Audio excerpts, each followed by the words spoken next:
আসসালামু আলাইকুম সম্মানিত ভিউয়ার্স, আজকে আমরা একটি মাসালা জানব।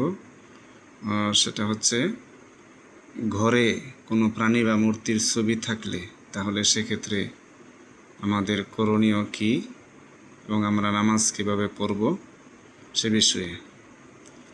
তো এখানে প্রশ্ন আছে, উত্তরও দেওয়া আছে, তো আমি বলে নেই। যদি ঘরে কোনো মূর্তি বা প্রাণীর ছবি থাকে তাহলে আমাদের প্রথম এবং প্রধান কর্তব্য হচ্ছে ওই ছবিটাকে সরিয়ে ফেলা। দেবদেব কোনো মুসলমানের ঘরে তো মূর্তির ছবি থাকতেই পারে না।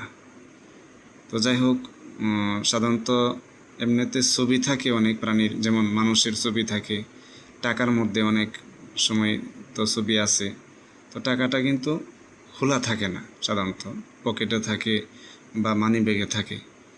তো তদ্রূপ কোনো পোস্টার বা কোনো ব্যানার এ ধরনের কোনো পেপারে, অনেক সময় ক্যালেন্ডারে ঘরের মধ্যে লটকানো অবস্থায় কোনো প্রাণীর ছবি থাকতে পারে।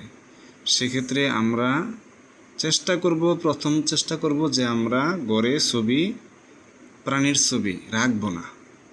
আর যদি থাকেই তাহলে আমরা কি করব, যখন নামাজ পড়ব তখন ছবিটিকে উল্টিয়ে দেব যাতে চোখে না দেখা যায়। আর যথাসম্ভব চেষ্টা করব এমন রুমে নামাজ পড়ার জন্য যে রুমে কোনো প্রাণী বা কোনো মূর্তি তো কথাই আসে না, কারণ মুসলমানদের ঘরে তার মূর্তি থাকে না।